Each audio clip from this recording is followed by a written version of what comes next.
1,00,000 रुपये पगार असणारा व्यक्ती 500 रुपये जेव्हा एखाद्या गरीब शेतकऱ्याकडे मागतो तेव्हा फार वाईट वाटतं मॅडम. कर्जबाजारी झालेला शेतकरी आत्महत्या का करतो पण? त्याच्याकडे पर्याय नाही, कारण प्रशासकीय पद्धत यंत्रणा पूर्ण खराब झाली. शेतकऱ्याला कष्टाचा त्रास नाही, यंत्रणांचा त्रास आहे. आपल्या महाराष्ट्रातल्या ज्या सरकारी यंत्रणा आहेत त्या भ्रष्टाचाराने पोखरून निघाल्या आहेत. 50-50 रुपयाचे चेक आलेले आहेत मॅडम नुकसान भरपाईची. अनेक तरुण शेतकऱ्यांची एक तक्रार आहे की त्यांना लग्नासाठी पत्नीच मिळत नाही. माझी मुलगी, मी इतक्या कष्टात शेती करतो, मला त्यातून काहीच उत्पादन नाही, तर मी माझी मुलगी एखाद्या शेतकऱ्याला का देईल? नमस्कार, आमच्या नॉलेज कट्ट्यावरती तुम्हा सगळ्यांचं पुन्हा एकदा मनपूर्वक स्वागत. आज आमच्या कट्ट्यावरती एक विशेष व्यक्ती आलेली आहे आणि ते आहेत शेतकरी मित्र सुनील धात्रक सर. सुनील धात्रक सर हे शेतकऱ्यांना आधुनिक शेती कशी करायची याचं प्रशिक्षण देतातच, पण त्याचबरोबर आताच्या आधुनिक शेतीबरोबरच AI तुम्ही शेतीमध्ये कसा वापरू शकतात यावर देखील ते खूप सुंदर असं मार्गदर्शन करतात. आणि या सगळ्या विषयांवरती आपण चर्चा करणार आहोत सुनील सरांबरोबर. सुनील सर, आमच्या कार्यक्रमात तुमचं खूप खूप स्वागत. नमस्कार. तुम्हाला शेतकरी मित्र म्हणतात, पण हा शेतकरी मित्र, शेतकऱ्याला मित्र आपण का म्हणावं याबद्दल काय सांगाल? जगातल्या कुठल्याही प्रॉडक्ट वाचून अडणार नाही, पण शेतीच्या प्रॉडक्ट वाचून 100% अडणार आहे. याचा आपण कोरोनामध्ये याचा पुरावा आपण बघितलेला आहे की सर्व इंडस्ट्री बंद होत्या, तेव्हा शेती इंडस्ट्री चालू असल्यामुळे तुम्हाला जेवण तर मिळालं, पण अर्थव्यवस्थेलाही चालना त्या एकाच प्रॉडक्टवरती मिळाली. आपला कृषीप्रधान देश आहे आणि आपल्या देशातून 70% जनता शेती करते आणि त्यावर भारत चालला आहे असं माझं मत आहे. तर मग शेतकरी आपला मित्र आहे, जसं तुम्ही सांगतायत की कोरोना काळामध्ये शेतीवरतीच सगळी अर्थव्यवस्था ही शेतीवरच अवलंबून होती. अगदी बरोबर बोललात सर तुम्ही. पण शेतकऱ्यांचं आयुष्य खरंच इतकं साधं सरळ असतं का?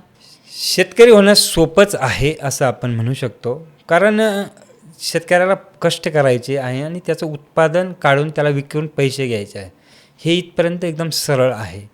पण सरकारी धोरणं, आसमानी संकट, बदललेलं वातावरण, ग्लोबल वॉर्मिंगचे इफेक्ट आणि त्यानंतर जेव्हा माल विक्रीसाठी जातो तर तिथल्या ज्या यंत्रणा आहे, प्रशासन आहे, त्याचा त्रास जास्त आहे. शेतकऱ्याला कष्टाचा त्रास नाही. शेतकरी तुम्ही पहाटे रात्री केव्हाही तुम्ही त्याला कष्ट करायला लावा, तो तयार आहे. फक्त जो यंत्रणांचा त्रास आहे, ग्लोबल वॉर्मिंगचा त्रास आहे, त्याने शेतकरी पूर्ण पिचलेला आहे.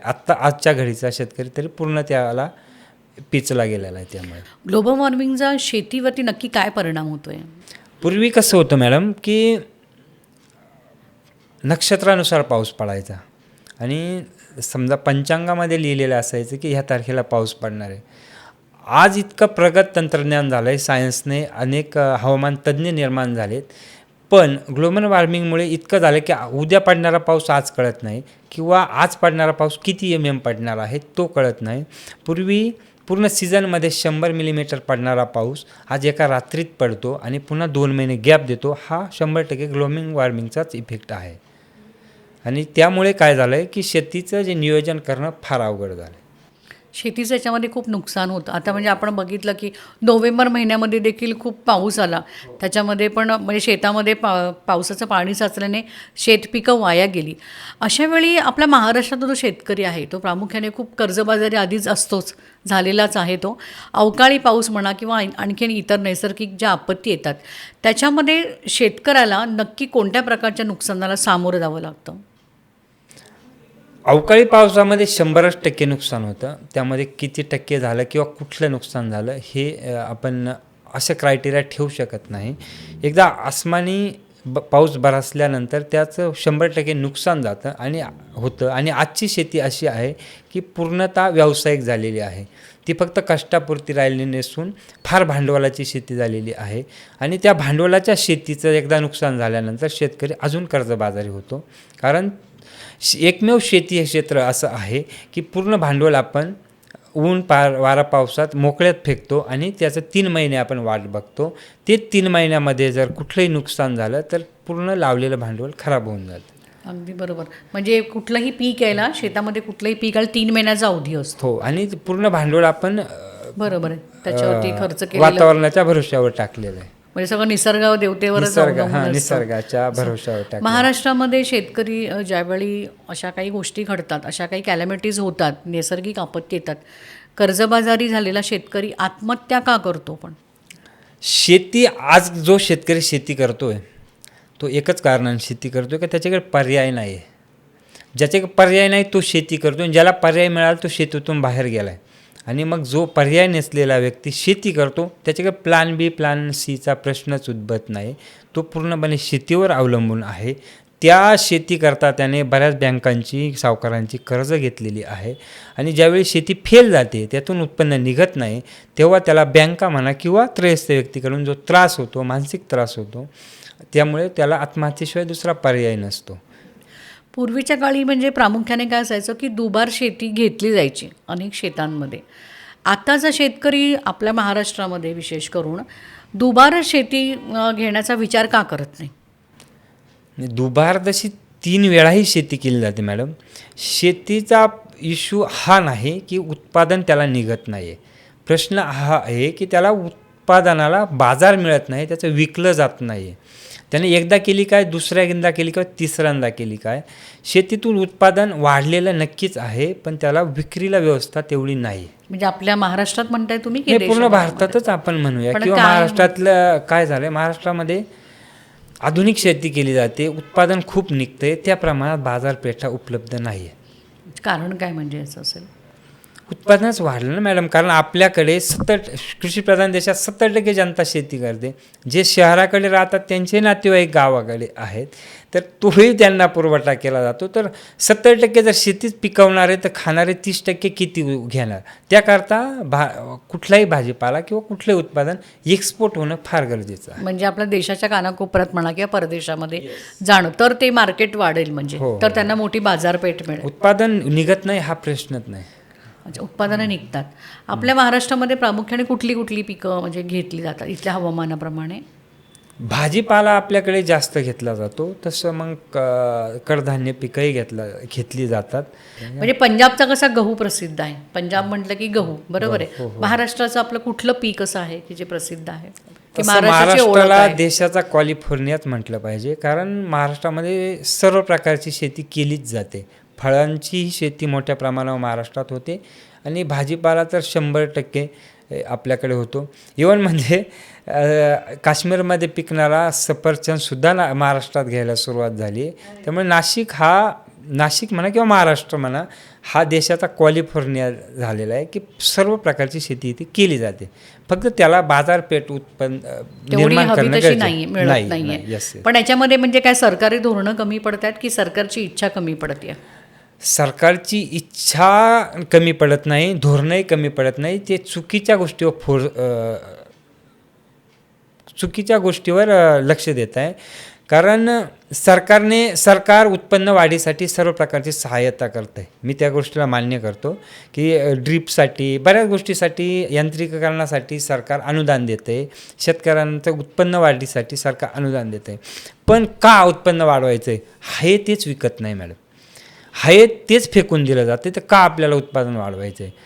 मी आता काल परवा पाहिलं, कारण ऑलरेडी टॅमॅटो फेकला जातो आहे. 3 महिने पिकणारा टॅमॅटो फेकला जातो आहे. आणि काल परवा एका प्रदर्शनामध्ये बघितलं की 1.5 वर्ष चालणारा 20 फूट वाढणारा एक टॅमॅटोची जात निर्माण झाली. त्यासाठी सरकार अनुदान द्यायला तयार आहे.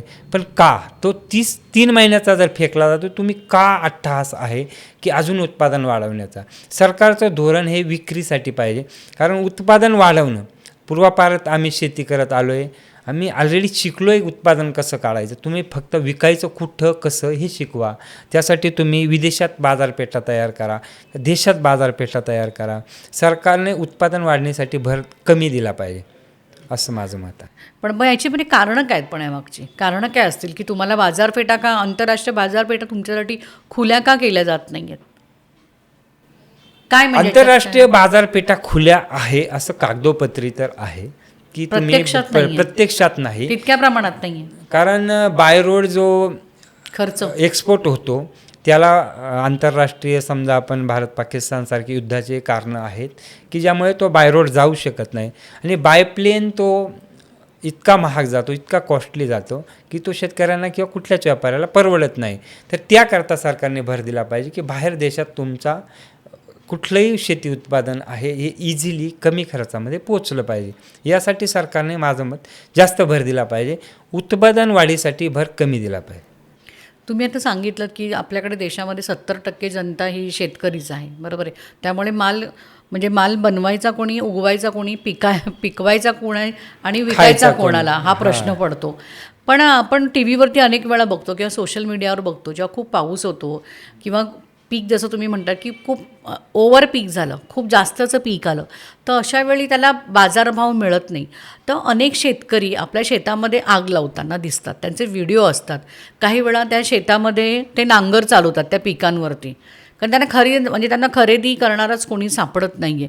तर हे इतकं शेतकऱ्यांना इतकं म्हणजे नैराश्य येतं, इतकं फ्रस्ट्रेशन येण्याचं कारण काय? म्हणजे आपण जे व्हिडिओ बघितलेले ते भाजीपाला शेतकऱ्यांचेच बघितलेले असतील की जे पीक नाशवंत आहे, कुठलंही पीक जो नाशवंत पीक करतो त्याला नाही बाजार मिळाला तर त्याला त्याच्याशिवाय पर्याय नसतो, व्यथितच होणार.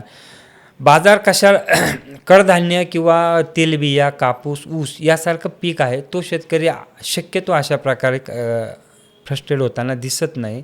तर सरकारने, माझ्या मते सरकारने कशावर भर दिला पाहिजे की जे टिकणाऱ्या वस्तू आहे, कडधान्य, डाळी, तेलबिया, कापूस, ऊस, हो द्या ना साखर 100 रुपये किलो.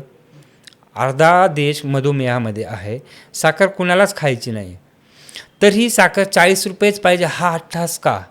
हो द्या 100 रुपये किलो, द्या ऊसाला बाजार 5,000 रुपये. अर्धा शेतकरी ऊसाकडे जाईल, कापसाचा भाव वाढवा, धान्याचा भाव वाढवा, तेलबियांचा भाव वाढवा. तिकडे गेल्यानंतर एक सेफ शेतीकडे शेतकरी गेल्यानंतर भाजीपाल्याकडे कमी वळेल आणि मग कमी वळाल्यामुळे शॉर्टेज, मी नेहमी सांगतो की भाजीपाल्याचं शॉर्टेज ठेवा, बाजार भाव वाढण्यापासून कोणीच रोखू शकत नाही. पण मग काय होतं, इतर कडधान्यासारख्या पिकांना भाव नसल्यामुळे प्रत्येकजण लॉटरी पिकाकडे येतो भाजीपाला, आणि मग ती लॉटरी फसल्यानंतर त्याला आत्महत्येशिवाय पर्याय उरत नाही. नाही, तुमचं म्हणणं अगदी बरोबर आहे. पण आपल्याकडे म्हणजे महाराष्ट्र राज्याच्या अशा अनेक पण योजना आहेत, अशा अनेक योजना आहेत की शेतकऱ्यांसाठी विशेष करून राबवल्या जातात. त्या खरंच शेतकऱ्यांपर्यंत पोहोचतात का? जवळजवळ 90% योजना कागदावर राबवल्या जातात. 5,000 रुपये तुरीचा भाव जर कागदावर असेल तर ती तूर 4,000 रुपयाला का विकते? 5,000 तर विकली पाहिजे, तशी 6 विकली पाहिजे. सोयाबीनला 5,000 भाव असताना ती 4200 रुपये का विकली जाते?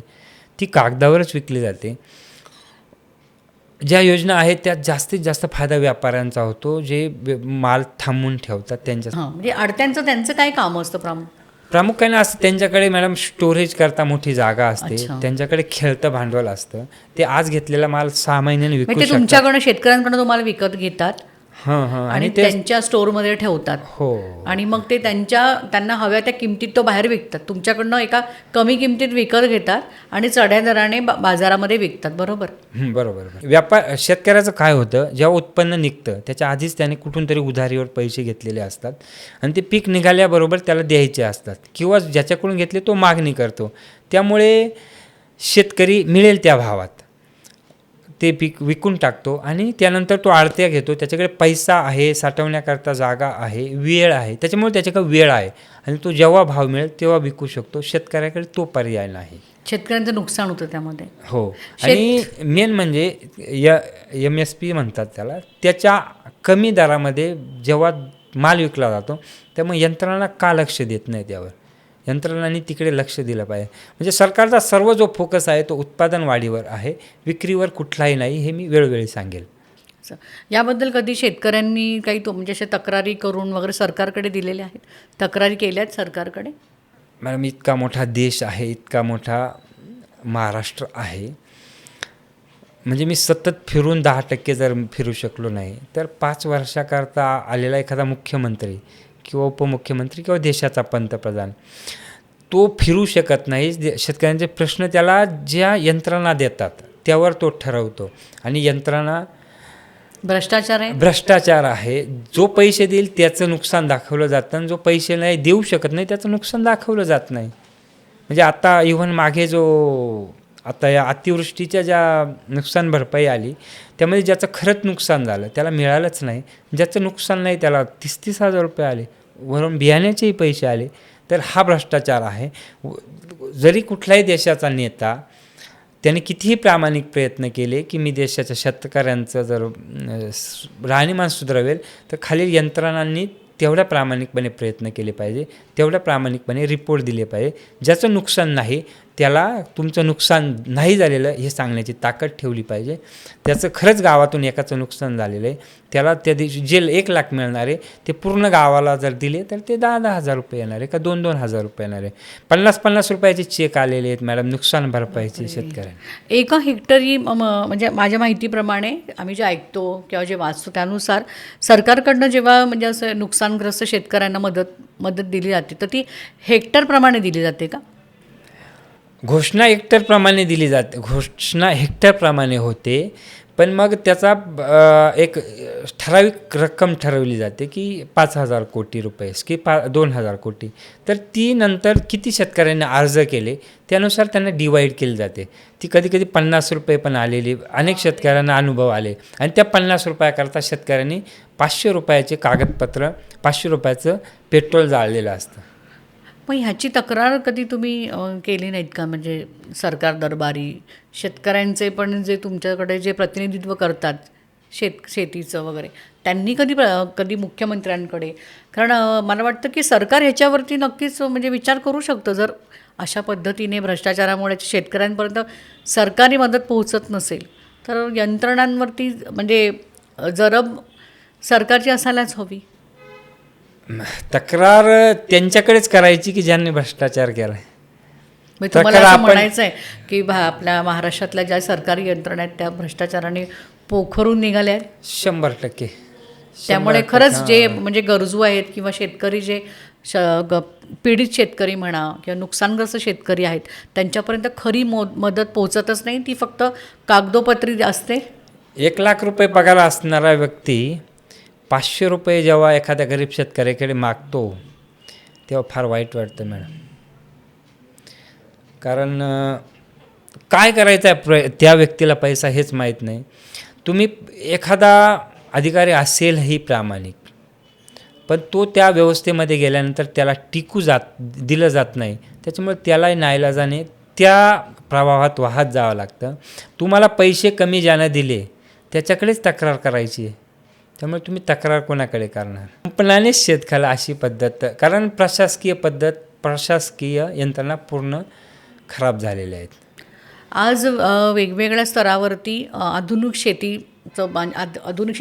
शेतीची दालनं खुली झाली आहेत. परदेशामध्ये किंवा आपल्या देशामधील विविध म्हणजे राज्यांमध्ये आपण बघतो की शेतकरी नवीन यंत्रणा घेऊन आलेत या नवीन यंत्रणेचा शेतासाठी वापर करतायत. आपल्या महाराष्ट्रामध्ये काय आज स्थिती आहे? शेतकऱ्यांना तिथपर्यंत ते AIचं ज्ञान, जसं आपण म्हटलं मगाशी मी म्हणाले की तुम्ही शेतकरी मित्र म्हणून ओळखले जाता, शेतकऱ्यांना आधुनिक शेतीकडे आणण्याचा तुमचा प्रयत्न आहे, तर तुम्ही देखील AIसाठी प्रयत्न करतात. AIचा वापर शेतीमध्ये कसं करता येईल? सांगायला अभिमान असा वाटेल की नाशिकचा शेतकरी सगळ्यात अगोदर जे नवीन टेक्निक आहे ते ॲडॅप्ट करतो. म्हणजे जैन म्हणजे आपण एक उदाहरण सांगू की जैनचं जे ॲटोमायझेशन जे यंत्रणा आहे ती सगळ्यात जास्त आणि जवळजवळ 90% नाशिककरांनी ॲडॅप्ट केली आहे. पण मॅडम होतं आहे काय की जेवढे तंत्रज्ञान आलं आहे ते उत्पादन वाढीसाठीच आले, अजून एकही तंत्रज्ञान विक्रीसाठी आलेलं नाही आणि आम्हाला गरज विक्रीसाठीची आहे, उत्पादन वाढीसाठीची नाही. पण त्याच्यासाठी आता सरकारी, आपण जसं बघितलं जसं तुम्ही सांगितलं पण की सरकारी पातळीवरती भ्रष्टाचारामुळे म्हणा किंवा सरकारची काही धोरणं आहेत जी आंतरराष्ट्रीय स्तरावरती काही गोष्टी असतात ज्या आंतरराष्ट्रीय स्तरावर असतात, जेव्हा काही तिथे घडामोडी होतात त्याचा फटका शेतकऱ्यांना बसतो. त्याच्यामुळे तुमच्या मालाला तिथे बाजार मिळत नाही आहे आंतरराष्ट्रीय स्तरावरती, त्यामुळे आहे तोच माल पडून आहे, ही तुमची तक्रार आहे. पण त्याला पर्याय काय? म्हणजे तुम्हाला त्याच्या पर्याय काय दिसतोय तुम्हाला? आजचं जे आंतरराष्ट्रीय बाजारपेठेमध्ये आपल्या मालाला मागणी नसण्याचं मेन कारण आहे की आपल्याकडे केमिकलचा केल्या जाणारा अतिरेक काय झालंय, म्हणजे भारतातल्या किंवा महाराष्ट्रातल्या म्हणताय की संपूर्ण भारतातल्या? आपण असं कारण अशी overall बरीच त्याच्या- उत्पादनं आहेत की जी आपण बघतो की पेपरमध्ये वाचतो आणि आपण पाहतो की अशी भारतातली बरीच उत्पादनं आहेत ज्यांच्यावरती परदेशामध्ये बंदी घातलेली आहे, हो हो पण ते भारतामध्ये सर्रास याला जबाबदार आपण केमिकल कंपन्यांना धरू की ते बिझनेस करण्याच्या नादामध्ये त्यांना सामाजिक भान कमी राहिल्यामुळे आणि जेव्हापासून शेड्यूल पद्धत आली ती शेड्यूल पद्धत अशी असते मॅडम की तुम्ही पहिल्या दिवशी काय वापरायचं ते 10व्या दिवशी काय वापरायचं आणि 30व्या दिवशी काय वापरायचं ही पद्धत जेव्हापासून आली त्या दिवशी केमिकलचा अतिरेक झाला. पूर्वीची शेती अशी होती की मळ्यात जायचं तिथे काय गरज आहे पिकाला ते खरेदी करून आणायचं आणि त्यानंतर त्याचा वापर व्हायचा. त्यामुळे केमिकलचा वापर लिमिटेड होता. केमिकल कंपन्यांच्या स्पर्धेमुळे काय झालं की पहिल्या दिवशी काय वापरा आणि 10व्या दिवशी काय वापरा आणि रोज विविध केमिकल नवीन येत आहे त्याचा वापर होतो आहे भडीमार होतो आहे. त्यामुळे केमिकलच्या अतिवापरामुळे विदेशात काय देशातले लोकसुद्धा भाजीपाला खायला म्हणजे नाईलाजानं खात आहे असं आपण म्हणूया. पण हे एवढं पेस्टिसाईड वापरलं जातं आहे त्या पेस्टिसाईडमुळे भयानक असे आजार देखील लोकांना होत आहेत. ज्यांना सारं सर्दी खोकला लवकर होत नाही ते देखील अशा मोठ्या गंभीर आजारांना आता बळी पडायला लागले आहेत. एक शेतकरी म्हणून तुम्ही तुमच्या शेतामध्ये किती टक्के पेस्टिसाईड वापरता?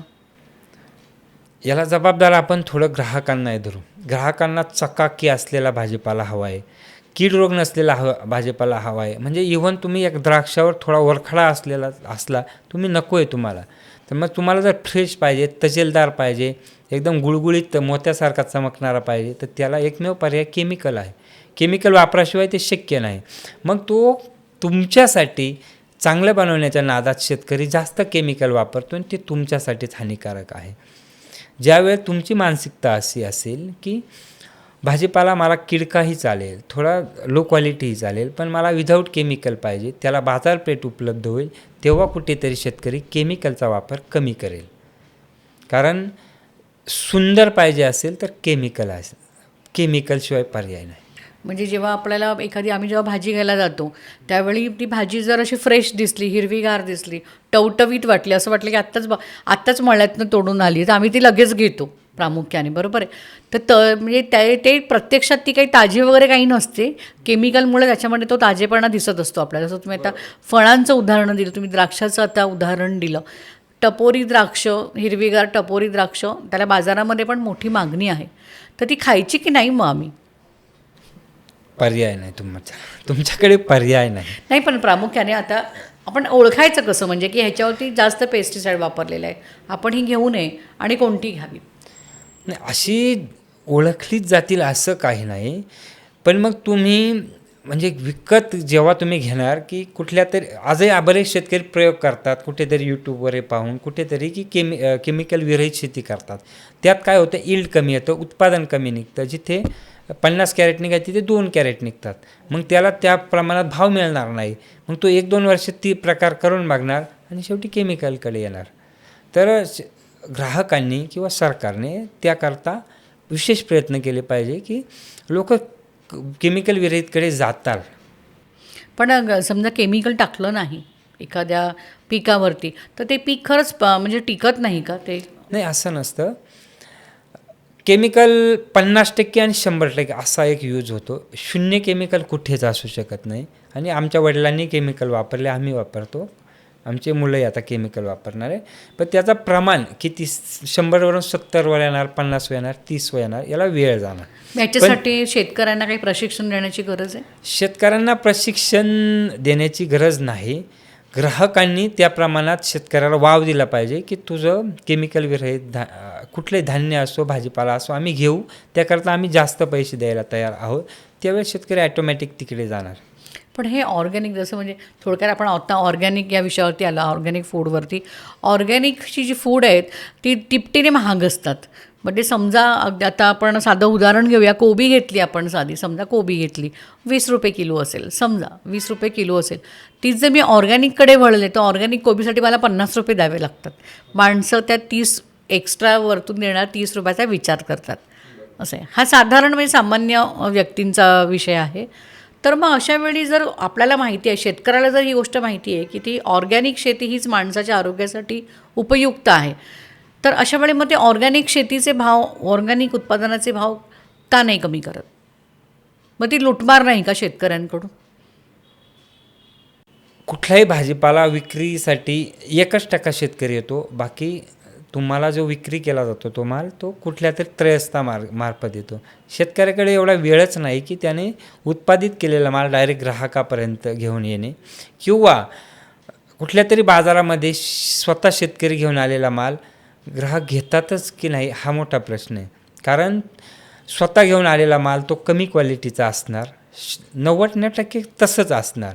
कारण त्याला कमी उत्पादन काढायचं आहे, विकायचं आहे. जो चांगल्या क्वालिटीचं उत्पादन करतो, मोठ्या स्केलवर करतो, तो किरकोळ विकू शकत नाही. त्यामुळे तुमचा जो लुटमार होते ती मध्यस्थांकडून होत असेल असं आपण म्हणूया. कारण शेतकरी गरीब होत चालला आहे, ग्राहकाला स्वस्त मिळत नाही आहे. मग तो मधला जो पैसा आहे तो जातो कुठे, तर त्या मधली मोठी चैन आहे जी खूप श्रीमंत आहे आणि त्यांच्याकडे ताकद आहे बाजार हलवण्याची. तर आपण जसं मगाशी बोललो की म्हणजे महाराष्ट्रामध्ये उत्तर महाराष्ट्र म्हणा, पश्चिम महाराष्ट्र, विदर्भ इथे ना शेतकरी कर्जबाजारी होतात आणि आत्महत्या करतात. पण जेव्हा कोकणातल्या शेतकऱ्याच्याबद्दल बोललं जातं ना, तेव्हा ते खूप अभिमानाने बोललं जातं की आमचे कोकणातले शेतकरी आत्महत्या करत नाहीत असं. तर आम्हीसुद्धा कर्ज काढतो. त्यांचं असं म्हणणं असतं की आम्ही देखील कर्ज काढतो, भाताची पेरणी करतो आणि बाकीच्या सगळ्या गोष्टी ज्या लागतील त्या करतो, पण आम्ही आत्महत्या करत नाही, आम्ही त्या परिस्थितीला तोंड देतो. तर त्यावेळी आपल्या इकडचा म्हणजे तुमचा नाशिकमधल्यासारखा शेतकरी याच्याकडे कसं बघतो? अजूनही कोकणामध्ये पर्जन्यमान जे आहे ते पूर्वीप्रमाणेच आहे आपण असं मान्य करू. पूर्वी नाशिकमध्ये पडणारा पाऊस, आजचा पडणारा पाऊस किंवा विदर्भात पडणारा पाऊस यात खूप बदल झाले मधल्या काळामध्ये. म्हणजे आपण विदर्भाला, मराठवाड्याला दुष्काळी म्हणायचो, आता तिकडे दुष्काळ न राहता अतिवृष्टी प्रदेश झाला आहे. मग ती जी पद्धत होती त्यांची शेती करण्याची ती एकदम गोंधळून गेलेत. म्हणजे शेती त्यांनी दुष्काळी कमी पाण्यावाले पिकं करायचे का अति पाण्यावाले पिकं, हा कन्फ्युजन आहे. नाशिकमध्येही तसंच झालं आहे. पण आपण जेव्हा कोकणाचा विचार करू का त्यांच्याकडे भात किंवा फळपीक यात, तर त्याला जास्त फरक पडत नाही म्हणजे वातावरण बदलाचा, असं माझं मत वैयक्तिक आहे. आपण शेतकऱ्यांबद्दल बोलतो आहे, शेतपिकांबद्दल बोलतो आहे. मला थोडंसं आत्ताच्या आधुनिक आताच्या तरुण शेतकऱ्यांबद्दल बोलायचं आहे. अनेक तरुण शेतकऱ्यांची एक तक्रार आहे की त्यांना लग्नासाठी पत्नीच मिळत नाहीत. हल्लीच्या तरुणी शेतकऱ्यांशी लग्न करण्यास नकार देतात किंवा तयार होत नाहीत. खरंच आज अशी परिस्थिती आहे?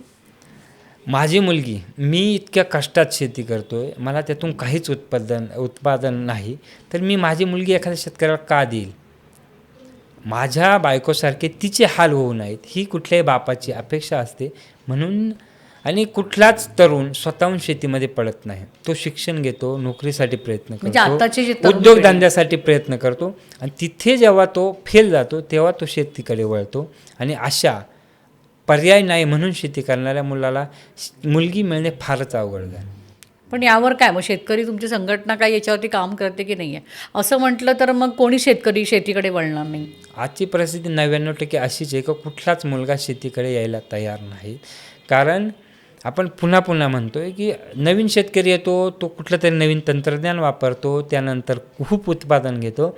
त्याची निराशा तेव्हाच होते जेव्हा तो बाजारात जातो आणि अर्धा तास एखादी न्यूज होते की एखाद्या शेतकऱ्याला 35 लाख उत्पादन झालं आणि कुणीतरी आत्महत्या केली, कुणीतरी नुकसान झालं, याची न्यूज 2 मिनटं येते. आणि मग त्या 35 लाखाच्या आपण गाजर म्हणूया, त्या गाजराला पाहून बरेच शेतकरी नुकसान होतं त्यांचं. किंवा आपण जसं एक उदाहरण घेऊया की MPSC UPSC करतात, एखादा IAS होतो, तर त्या IASकडे पाहून बाकीचे 5,000 विद्यार्थी त्यांची इच्छा होते, त्यांचं वय जातं निघून. सेम तसंच आहे की एका 35 लाख झालेल्या, 50 लाख झालेल्या, 10 लाख झालेल्या शेतकऱ्याच्या व्हिडिओ पाहून अनेक शेतकरी त्या प्रमाणाचं उत्पादन घेण्याचा प्रयत्न करतात, पण त्यांना बाजारभाव न मिळाल्यानंतर ते खचले जातात.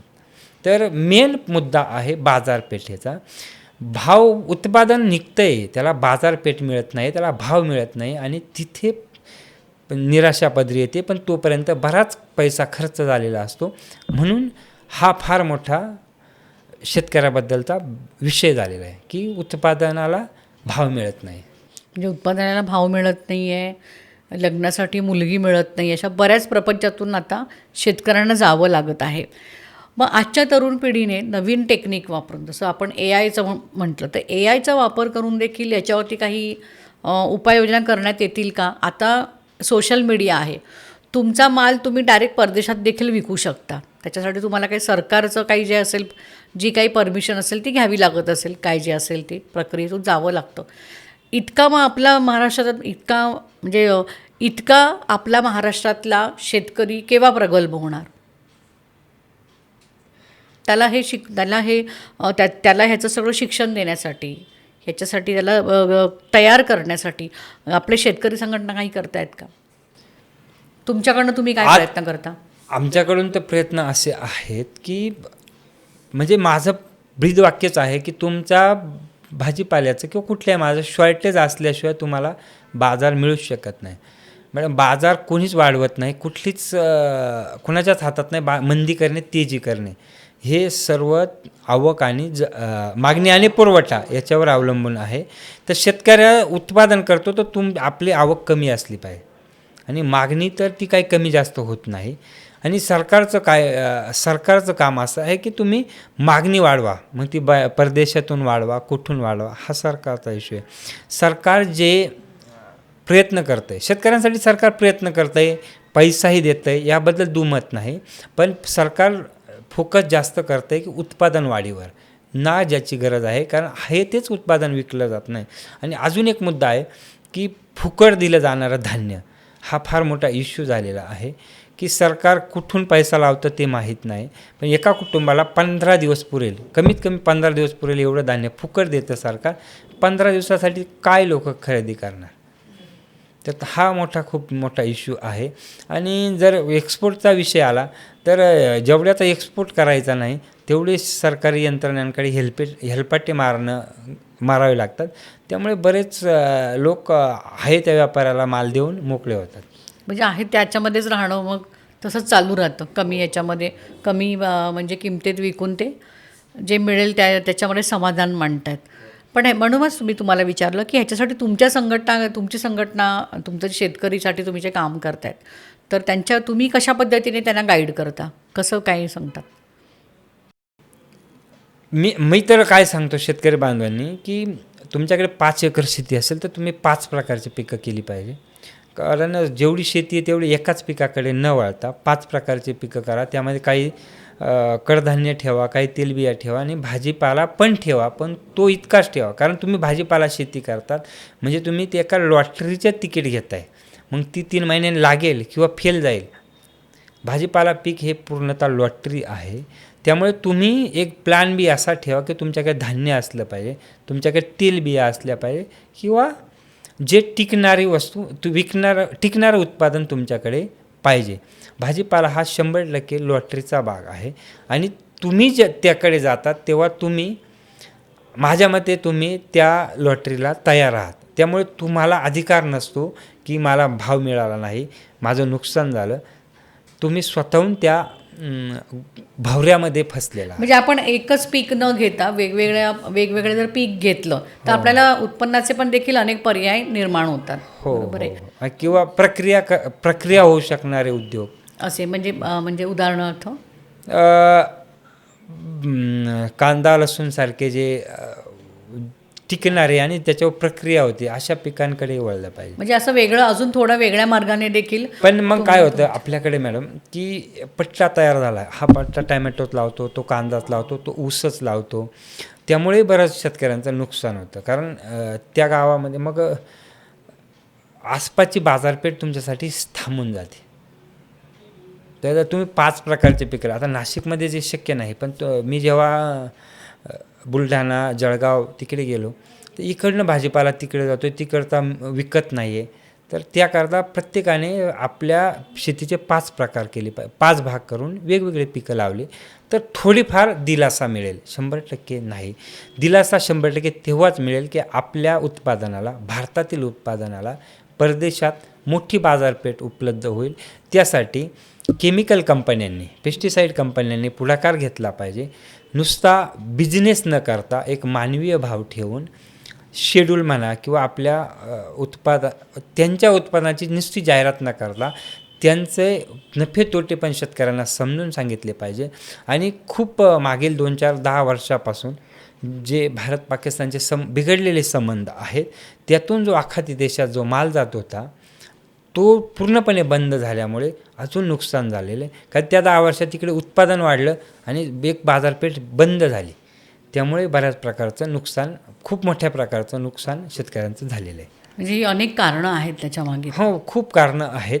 तर इतका अवेअरनेस करणं अवघड आहे. पण सामान्य ग्राहकाने आपण जसा 1.5 लाखाचा मोबाईल घेऊ शकतो, तर 1.5 लाखाचं भाजीपाला धान्य तुम्ही वर्षात खात नाही, तर ते तुम्ही शेतकऱ्यांना 2 पैसे मिळतील. शेतकरी जो ऑर्गॅनिक करतोय त्याला प्रोत्साहन मिळेल. अशा प्रकारची तुम्ही जर खरेदी केली, तुम्हाला मेथी 5 रुपयात फुकट पाहिजे, तर तो केमिकलचाच येणार. म्हणजे जी थोडक्यामध्ये तुम्हाला असं असं म्हणायचं आहे का, की जी आम्ही म्हणजे बायकांचं असतं खूप, की आम्ही स्वस्त भाज्या बघत असतो. म्हणजे जर समजा 4-5 भाजीवाले बसलेले असतील, तर आपण प्रत्येक भाजीवाल्याकडे जाऊन प्रत्येक समजा भेंडी काय आहे, भेंडी ह्याच्याकडे कशी किलो आहे, त्याच्याकडे कशी किलो आहे, मटार असेल हिरवा मटार इथे कसं आहे, तर बघत असतो. मग ज्याच्याकडे महाग आहे त्याच्याकडे घ्यायचं. नाही, महाग आहे अशाकडे नाही घ्यायचं. स्पेशल मार्केट तयार झाले पाहिजे ऑर्गॅनिक शेतकऱ्यांसाठी. तिथे त्यांना प्लॅटफॉर्म. तुम्हाला ऑर्गॅनिक तुम्ही ऑर्गॅनिकवरती भर देत आहे. म्हणजे आज ऑर्गॅनिक फूड खाल्ल्याने, ऑर्गॅनिकच भाज्या खाल्ल्यानेच आम्ही सुदृढ राहणार आहोत. तुम्ही सुदृढ राहणार आहे आणि शेतकऱ्यांची अर्थव्यवस्था पण सुदृढच होणार आहे. ऑर्गॅनिककडे शेतकरी गेल्यानंतर उत्पादन कमी होईल आणि ॲटोमॅटिकली बाजारात शॉर्टेज तयार होईल आणि ॲटोमॅटिकली शेतकऱ्यांना भाव पण मिळेल. आज काय झालं आहे, ग्राहकाला स्वस्त पाहिजे म्हणून अति उत्पादन केलं जातं, ग्राहकाला चकाकणार पाहिजे म्हणून अधिक उत्पादन केलं जातं. अनेक केमिकलचा वापर होतो, त्यामुळे पूर्ण जी साखळी आहे ती बिघडली आहे असं मला म्हणायचं. आणि शहरांमध्ये काही म्हणजे शहरांमध्ये बऱ्याच भागांमध्ये ना हल्ली शेतकरी डायरेक्ट त्यांचा माल घेऊन येतात विकायला, पण आम्हाला त्याच्यातलं खरं म्हणजे काही कळत नसतं. तर अशा वेळी हा शेतातून म्हणजे या शेतकऱ्याने खरंच शेतातूनच डायरेक्ट आणलेला हा माल आहे, याच्यामध्ये तो सांगत असतो याच्यामध्ये पेस्टिसाईड वापरलेले नाही आहेत, तर पटकन विश्वास बसत नाही. कारण डोक्यात आहे आमच्या देखील की पेस्टिसाईडशिवाय उत्पादन आपण शेत उत्पादन घेऊ शकत नाही. तर आपण तसं डायरेक्ट जर घेणं कितपत योग्य आहे असं सांगाल? नाही बघा, पर्याय नाही, आपल्याला कुठेतरी विश्वास ठेवणं आहे. पण मग 100% ऑर्गॅनिक शेती होऊच शकत नाही आज तरी. कारण प्रत्येक जणाला पैसा हवा आहे आणि प्रत्येकजण स्वार्थी आहे. तर शेतकरी थोडाफार स्वार्थी असला तर काय, तो विचार करतो मी 10 कॅरेट विकण्याऐवजी 100 विकेल, आणि त्या पैशाच्या स्पर्धेमध्ये केमिकलचा अतिरेक होतो. जाता जाता माझा एक शेवटचा प्रश्न आहे की फक्त भाज्या किंवा फळं हिरवीगार टवटवीत दिसली म्हणून ती विकत घेऊ नका, त्यापेक्षा जरा कोमेजलेली असली तर ती जास्त हेल्दी आहेत असं आहे का? असंही असेल, पण म्हणजे एखादी भेंडी असते, भेंडीला आळी लागली म्हणजे कुठेतरी भेंडी कुरतडली, आळी नाही, तर त्यामध्ये केमिकल कमी असेल असं आपण मान्य करू. कारण ज्या भेंडीला कुरतडलंच नाही तर तिथे आळी पोचली नाही म्हणजे त्यामध्ये केमिकलचं प्रमाण अधिक असू शकतं. भेंडीला कुरतडलं म्हणजे आपण भेंडीचं उदाहरण, कोबीला कुरतडलं म्हणजे त्यात तुम्हाला आळी खाऊ शकते तर तुम्ही खाऊ शकतात, म्हणजे नॅचरल नैसर्गिकपणे ती म्हणजे. पण तुम्ही जेव्हा बाजारात जातात तेव्हा तुम्हाला एकदम आळीचं फेकून देतात. म्हणजे कुठेतरी भेंडी, कुरतडलेली भेंडी तुम्ही पूर्ण फेकून देताय. पण ती तुम्ही असा पॉझिटिव्ह विचार करा की ही आळीने खाली म्हणजे आपल्या खाण्यायोग्य आहे, त्यामध्ये विष कमी आहे. म्हणजे आजची शेती अशी आहे. येस, दुधाचाही आपण तसाच विचार करू मॅडम. दुधाचं 2 वर्षाची गाय दूध द्यायला लागते, म्हणजे तिचे हार्मोन्स बदलले तर तुमच्यासाठी ते नुकसानकारकच आहे. पण स्वतः जेव्हा शेतकरी दूध विकायला येतो, आपण एक उदाहरण ठेवू, त्याच्याकडून कमी दूध घेतलं जातं, पिशवीतलं जास्त पाश्चराइज केलेलं ते जास्त घेतलं जातं. का केलं जातं की ते जास्त टिकतं म्हणून. पण ते टिकण्यासाठी कुठलं तरी केमिकल्सच असेल ना. शेतकऱ्याकडून घेतलेलं दूध संध्याकाळी खराब होणार, तुमच्या पिशवीचा 8 दिवस खराब होत नाही, म्हणजे त्यात काहीतरी तर मिस झालं. तर प्रत्येकाने अवेअर होणं गरजेचं आहे. शेतकऱ्यांनीही, केमिकल कंपन्यांनीही, सरकारने आणि ग्राहकाने तेव्हा ही साखळी सुधरेल. कुणीतरी एकाने सुधारून उपयोग नाही. सर, मगाशी एक प्रश्न मी विचारला होता तुम्हाला की हल्ली शेतकऱ्यांना म्हणजे मुली मिळत नाहीत लग्नासाठी. काय सांगाल तुम्ही आत्ताच्या पिढीला? काय सांगाल आत्ताच्या तरुण पिढीला? तुम्ही असं सांगू शकता की तुम्ही शेतीमध्ये या म्हणून? शेतीमध्ये आलं पाहिजे. एक छोटी गोष्ट सांगतो तुम्हाला की एक मुलगा खूप शेंगा खात असतो आणि त्याच्या आईला वाटतं की यानं कमी खाल्ल्या पाहिजे. मग तो ऐकत नाही, तर ती एक बाबांकडे जाते. त्या बाबांना सांगते की बाबा हा खूप शेंगा खातो, याला ओरडा. बाबा मी आज 8व्या दिवशी या, मी तुम्हाला सांगतो. त्या मुलाला सांगतो. ती स्त्री त्या मुलाला घेऊन 8व्या दिवशी गेल्यानंतर बाबा त्याच्या ओरडले की बाबा शेंगा खाऊ नको रे. सोपं होतं. तर त्या बाईने विचारलं की बाबा हे एवढं छोटं वाक्य तुम्ही 8व्या दिवशी का नाही सांगितलं 8 दिवसापूर्वी? तेव्हा बाबांनी सांगितलं की मी मागच्या 8 दिवसात शेंगा खाल्ल्या नाही, म्हणून मी एवढ्या अधिकाराने तुम्हाला त्या मुलाला सांगू शकलो. तर मी तुम्हाला अधिकाराने सांगू शकतो की मी शेती केली. मी स्वतः ग्रॅज्युएट असून शेती केली. मी का केली? पर्याय नव्हता म्हणून. पण मला आज असं वाटतं की माझा निर्णय बरोबर होता. प्रत्येक गोष्टीमध्ये ड्रॉबॅक आहे. तुम्ही चांगली नोकरी करत असाल तर मान्य आहे, पण उगीच 5-10 हजाराची नोकरी करताना शेती सोडून देतात, हे चुकीचं आहे. पण त्यामध्ये फक्त पिकवण्यासाठी शेती करू नका. जो विकायला शिकला तो आज सगळ्यात सक्सेस व्यक्ती आहे असं मी मानतो. तुम्हाला पिकवता येण्यापेक्षा, उत्पादन करता येण्यापेक्षा विकायला शिकलं पाहिजे. आणि मुलींच्या बाबतीत जर आपण म्हणू तर स्वीकारलं पाहिजे मुलींनी. आणि पैसा हे सर्वस्व नाही, कुठेतरी आपल्याला जायचं आहे तर एवढं ध्यानात ठेवलं पाहिजे. आणि शेतीसारखं मुलीला स्वातंत्र्य कुठंच नाही. म्हणजे तुम्ही जेव्हा 10x10च्या रूममध्ये राहता तिथलं स्वातंत्र्य गमावता, तर खेड्यातल्या एका मोठ्या हवेलीत राहून पहा, तिथलं जगच वेगळं आहे. आपल्याला राहायचंच इथं 50 वर्ष आहे, तर का तुम्ही घुसमट करताय स्वतःची? तर एखाद्या शेतकरी मुलाशी लग्न करून पहा, नक्कीच तुमचा निर्णय योग्य आहे याचा तुम्हाला 2 वर्षात प्रचिती येईल. असेलही काही ठिकाणी प्रॉब्लेम्स, पण 70% 90% लोक आजही सुधारलेले आहेत.